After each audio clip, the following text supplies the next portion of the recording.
like ROX. Yeah, I mean, they did their homework, but I don't think Adagio is that strong of a pick in 2.10 just because of the Tornado Trigger nerfs. Adagio specifically was strong because of the Tornado Triggers stacking onto him. Those were nerfed by 5% when it comes to the crit damage that they provide. So ROX Armada doing their homework, but I think it's unnecessary in this meta. All right, well, we'll see whether that is the case as the draft continues and as the tournament continues as well. But you certainly can't really ban out Dienzio. He's a player with a lot of carries in his arsenal. He can definitely fall back on other picks, but definitely respect shown to the opposing carry coming out from ROX Armada. Yeah, I'm very interested to see where this ban is going to go towards for Tribe, because obviously you want to think about the Blackfeather and Ronas, but yeah, the Lorelei is still very prevalent and has been banned in the second rotation almost every game thus far today. Wow, Baptiste being banned. That's a very interesting ban, because I feel like Churnwalker can hold his ground and fight a Baptiste, which is what Baptiste also wants to do. And they're giving Blackfeather to Armada. Again, Mango on Blackfeather is just deadly, and this is the first time we're going to see him on a Blackfeather. But now they can run the Rona, which has been the counter to Blackfeather throughout 2.9 and 2.10. So I think Tribe is okay with it. They'll just CP to Blackfeather. I wouldn't be surprised if this was a Koshka pick also that we could see coming out from Tribe. They banned the Baptiste potentially just because they saw ROX Armada play it against the Koshka and were successful with it. So there it is, Tribe looking to pick up the Koshka. That's why they made the Baptiste ban. Now for their final pick, obviously likely to be looking for something ranged for Zio to have up in the lane, but you also wanted something that has a bit of burst and AoE because you have that Churnwalker. You want to be able to pair with it, but there's a couple other options that we see paired with a Churnwalker. Oh, Sky, weapon power. Yes, that's actually a strong one from North America. C9 and Tribe are two teams that played it throughout the regular season. Yeah, this leaves Rona open, but the weapon power Sky actually works really, really well into Rona because of how mobile Sky is and how she can dodge Rona's ultimate easily. So they could potentially weapon power the Blackfeather here and then pick something very strong in jungle when it comes to CP that could actually hold its ground. But since Baptiste is banned, there's not a lot of competition in jungle against this Koshko. So potentially it goes Samuel. Actually, Taco would get picked up. Wow, to counter the Sky. But it's a weapon power Sky, so weapon power Sky does a little bit better into Taco. These are both very high damage, very aggressive compositions. We could have a bloodbath on our hands here, gentlemen.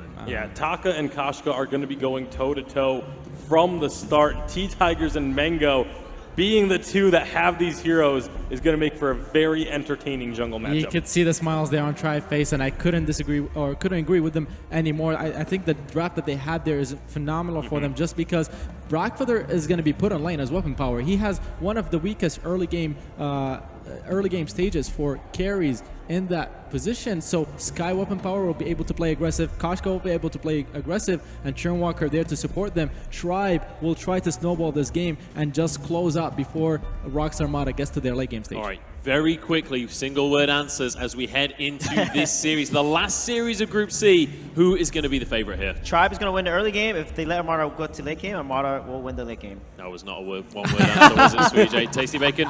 Tribe wins it. Tribe? The Tribe wins it. I think T-Tigers will roll over Mango right here. All right, it's a Tribe desk here, but it's time to pass it up to our casters and find out if Tribe will be able to take this one or if ROX are going to hold on to their own as we head on into the last series of Group C. I mean, I don't want to come off as too biased over here, but I'm a big Tribe fan. And with this draft, it feels like it's going to be real tough for ROX. I mean, if you are a fan of Impunity, then you're a Tribe fan as well, because if Tribe are able to do 2-0 ROX here, then Impunity are going through, as far as I understand, into the quarterfinals. That is huge for Impunity. That means that they have successfully defeated the ROX Armada, the world champions, and that is groundbreaking to have done so in the group stages. I mean, what an unbelievable way to start this championship. To start your day. First day. Day one. We couldn't ask for a better storyline to get us started here. Now, if you guys don't know about Tribe, this team is all firepower.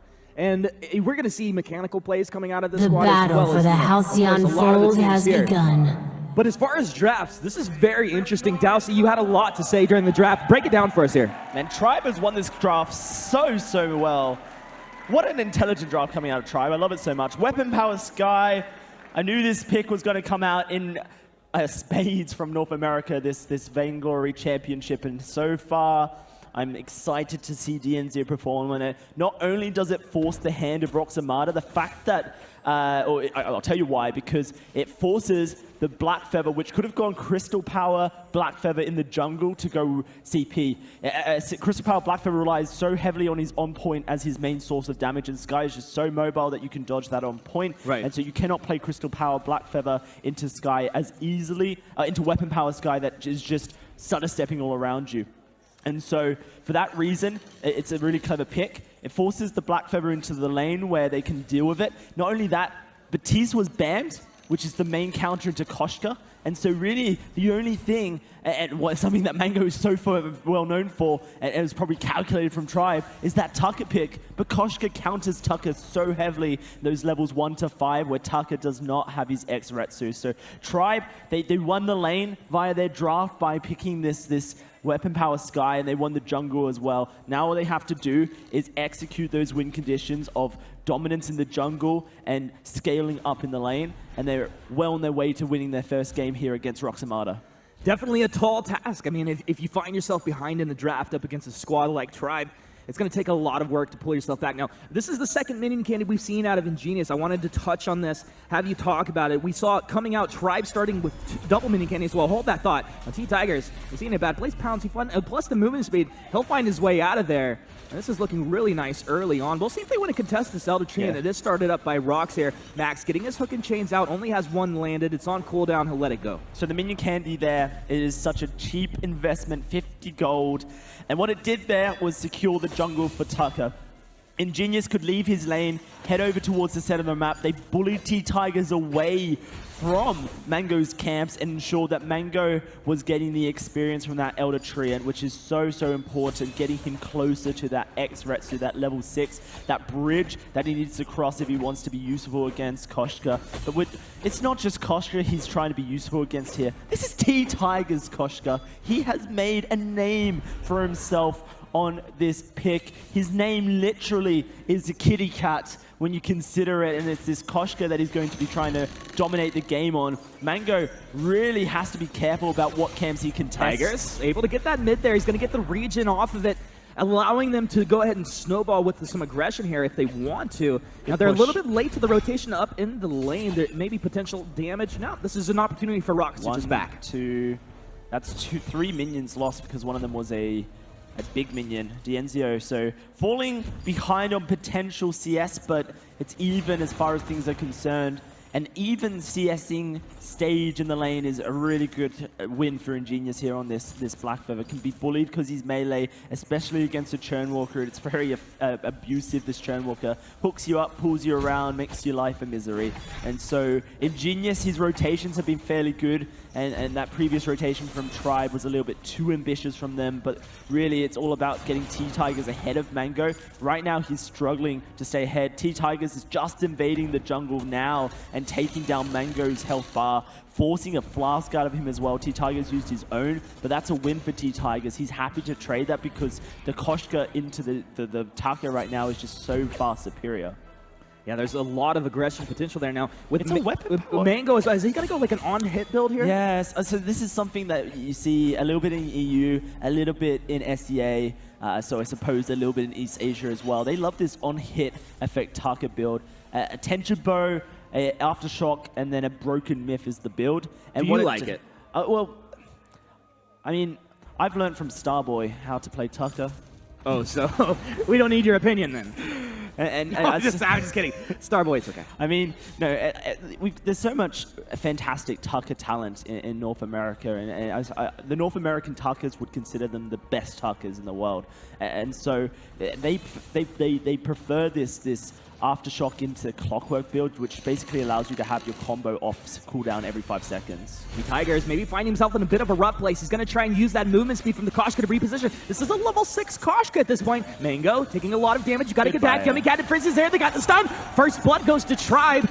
Now potentially looking for more. If they can get this mid camp here, it would be great for them. Just securing this area, keeping the region, and Genius tries to grab it, but it's to Tribe. It is a great rotation from Tribe. Like you mentioned, level 6 Koshka all comes through from that early aggression that T-Tigers was able to pull against Mango. And not only is that, an early lead that Koshka generated. It was an early lead she generated whilst ROX was rotating 3 into the jungle to try and protect Mango. That is insane wins for Tribe because they have generated a 2,000 gold lead from it. The gold that has been stolen in the jungle and this CS lead that is just opened up from nowhere for DNZero. A 15 CS lead is just huge. The first blood bonus as well. Tribe snowballing the game as we said they could and they should.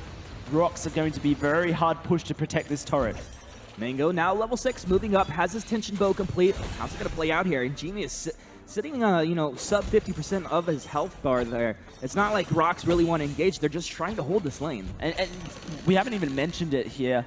Churnwalker is a direct counter to Taka in the same way Petal is because his chain reveals Taka. If you have Taka chained and he goes into his stealth, then he's not actually stealth. He's just running around in a box. It's the real feels bad, man. It's like Snake from Metal Gear Solid, walking around thinking he's stealthed in front of you in a cardboard box. It really is just that and Mango if he's hooked up by Max Green here. So it's something he has to be careful of. And with this tension bow build, it's the reason I dislike it in this very specific scenario. You need to have your cooldowns up as much as possible, and the clockwork is what allows you to do that. He's not going to be able to have that up as much. He's really going at a very mid-game centric damage orientation. And I don't think you need to do that because the late game is actually fairly strong. From ROX down, Tribe. Are they split apart here? T-Tigers burst down ROX. Finding an opening, looking for Max over the top of the trespasses. Ingenious trying to reposition into the lane. Max going in with Zio as he stutter steps backwards there. A little bit of forward barrage as they look to just kite back, and they'll be able to get out of that, but ROX, a really nice play. Really nice play. They catch out T-Tigers and find an opening here, but what you notice from Mango was he ran out of energy, and that's another part of this on-hit effect build that I dislike, is it actually limits the Taka to only a certain amount of usefulness in a team fight. When you build that clockwork with the changes to clockwork and energy regen in 2.10, you just have so much energy available to you, and with the fact that you can use your abilities off cooldown so much more often and have that energy still, it just seems like a no-brainer here. So what Mango can do, and what he just did there, was he had an early presence on Taka that Tribe Gaming failed to calculate for, but in the late game that presence will not be felt as much, and that's when Weapon Power Sky shines. Yeah, it also feels like, DNZero oftentimes wants to be that key target for them. T-Tigers leaves himself in a more vulnerable position. ROX capitalize on it now. It's Mango, the one that gets capitalized on. Nice block on the Yummy Cat and Frenzy. Mango right back in, though. He gets chopped down. Almost too easy for Tribe. They read ROX like a book there now. What can they get off the back of this, Dowsy? T-Tigers, they're in there, and they're just going to be able to take this turret with ease. They don't even have the lane minions there, but it's not a problem. DNZero just dishing the damage out at this point. Now, he had Breaking Point picked up. I didn't quite notice that. Also with the level 8 infusion, he's capable of doing significant damage. Level 8 infusions coming out. T-Tigers one was pretty much the most influential there because he jumped in and with 2 auto attacks took Mango down to half HP, and Mango made the decision to engage whilst half HP.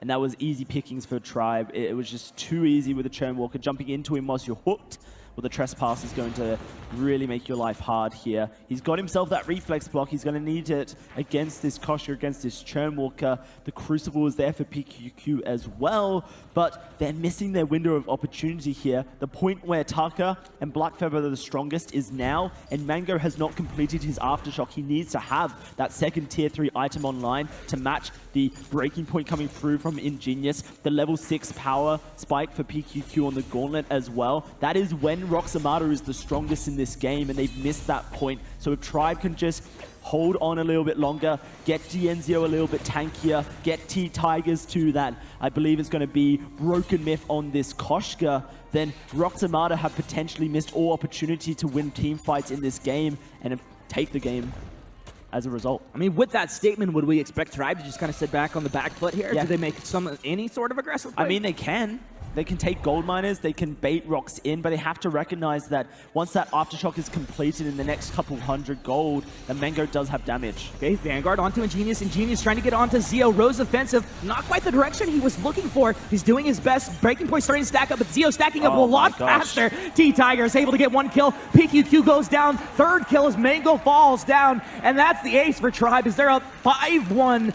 And we're really starting to get a feel for why so many people were leaning towards Tribe early on in this game. Yeah, Tribe, such a solid team when it comes to their coordination, their team play, held together by Max Green. This guy is living in the shadows of D'Enzio and T-Tigers. He really is.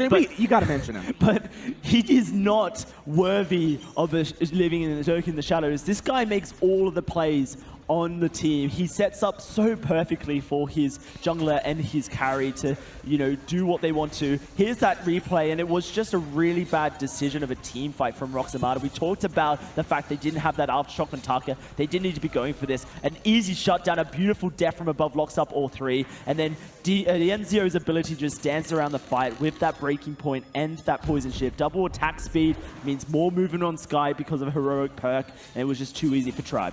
All right, Tribe have position here. They're going to be getting the immense gold payout. Now jumping in with the Yummy Catnip Frenzy. I believe that was blocked off. Zeo trying to kite around. He's going to go ahead and use that reflex, buying a little bit of time. They turn it. Ingenious is the first to fall. Zeo will as well. A 1-for-1. Now Mango actually in a great position. He has a nice bit of energy. He'll get the Vanguard moving in. T-Tiger's out of energy. Mango Expresso in, but blocked off. T-Tiger's really making some nice snazzy plays. Also, really worth mentioning to see the Atlas Pauldron on T-Tigers, a great pickup and very useful for them here. Yeah, I think Mango, I missed if Mango had that Crystal Infusion sitting in his inventory the whole time and he picked it up on his way out. Because if he had it sitting in his inventory the whole time, then that could have been the difference between 2 kills for ROX Armada and a push towards the turret, and then instead just Mango going to his jungles and clearing it up. He has got that Aftershock. Like mentioned, it's the power spike. It's the point when ROX Armada is the strongest. PQQ is trying to duct tape this together with an Echo. If he can hold it together for a little bit longer, then there's the potential for a snowball for ROX Armada, especially coming through towards that 15-minute mark when the Kraken spawns and you can just really turn a game on its head. But if we're talking about power spikes, D'Enzio's hit his 3rd damage item. It's a Sora Blade coming through. He's going to finish off his Aegis as well, which will, have a double prong effect. It will block up an Atlas that's going to come out of Mango next, and it will also block up that X-Retsu that he needs to be blocking when the Tucker dives in. When the Mortal Wounds go on top of him, it's what shuts him down in these team fights. It allows Ingenious just to do so much work. This next team fight is actually a little bit dicey for Tribe, depending on how it goes. If D'Enzio is caught out in it, then it could be a loss for them. So D'Enzio positioning and Max Green and T-Tiger's ability to peel is what we need to be looking at if Tribe wants to win. ROX Armada, delete Sky. I mean, you look at Max right now. He just picks up his tier 2 boots. He's going to be a little bit more mobile, getting into position a little bit better. But he has this Echo. Yeah. And I'm really curious to see how he uses this here. Like, if he's got key targets chained up, if he's able to double pull, he can really just pull rocks all around the map right here. And then Zeo, with the mobility on top, it will be so incredibly hard to lock him down. My favorite Churnwalker plays is when Churnwalker just bullies a single member of the enemy team. There's that great temptation as a Churnwalker to want to land all 3 hooks before you use your Trespass to stun all 3. Yeah. But when you have Echo, the ability to hook someone and immediately stun them with Trespass and then use your Torment to bring them closer and further away from their team, and then have that ability to then Trespass the entire team or the remaining members later is so impactful. And Max Green knows perfectly when to use Echo, when to use Trespass, if to use it on the team or on a single member. Mango is the most vulnerable member of ROX Armada on this Taka. Sky, yes, she's vulnerable to Taka, but she's going to have armor coming through, which will help against the Tension Bow. She has the Aegis for the Aftershock already. And so with the Poison Shiv and the Sorrow Blade and the Breaking Point to stack up, she has Sustain available to her. And if Max Green is just singling out Mango and they burst him down, then dealing with PQQ and Ingenious becomes so much easier. Well, this is right now gold mine being taken. Another immense gold payout, and it looks like it's going to lead to a team fight. Interesting, they stun up on the canceling the gauntlet. PQQ, he does have 2 though. Second one will come down, he's dropping low, throws the Vanguard to Ingenious. PQQ's down now. Is this Tribe just kind of dancing around the fight with the breaking point stacks at 18? Wow. Zio, insane damage output now. This looks like Mango will be able to sneak out. Oh, he would have if there wasn't a scout trap down. Max Green with that vision, making it easy for his team. Tiggs is going to be able to chase Mango down, maybe guessing that Mango would have juked back. And it looks like Mango will get out of that one, but just barely. Yeah, the Kraken's going to go down so quickly. Dienzio's Weapon Power Sky, this Koshka just tears right on through it, and there's no way that Mango can get back towards the middle of the map to stop this. So Tribe are going to be picking themselves up their first Kraken here. And man, oh man, we said Max Green makes those plays. Canceling out a Gauntlet with a Trespass. That is a play indeed. Put that in your portfolio, mate. I was really hoping that we would see that. Like right when we saw the drafts coming together, there's that opportunity just for that huge play. Man, this is such calculated play from Tribe, and very clean play from Tribe. Have to praise the team for their preparation. Hot Sauce, of course, has been with this roster for so long and has done so much good for this roster, really pulling them together and making sure that they understand metas, understand team fights, understand prioritizations, and they've understood this Tucker, this potentially different build to what we're used to seeing here, at least as Westerners coming on through, and how you can really abuse it if it doesn't get kicking in that really early to mid game. Tribe, what they have to do now is just weather the storm. They don't have to engage fights, they have to kite them. All right, ROX try to engage this one, but Zio dances over the top side. PQQ is done right off the bat. Not even to mention the Kraken marching into their base. Nice trespass, double stun, and Zio, oh la la, baby. Tribe able to take this one with ease. Easy peasy. Tribe move in, and looks like they're going to be able to close this one out here. Not an incredible fight coming out of ROX here at the end, and Tribe just looking amazing in this matchup. Tribe have looked fantastic in this matchup, taking down those Vein Crystal turrets. They're going to take down the Vein Crystal here as well, Humus. If you're a Tribe fan right now, you are celebrating because you have just made it on through. You know, maybe not. You've got closer to that point of getting to quarterfinals. If you're an Impunity fan as well, though, it's the same story. Stand up. It's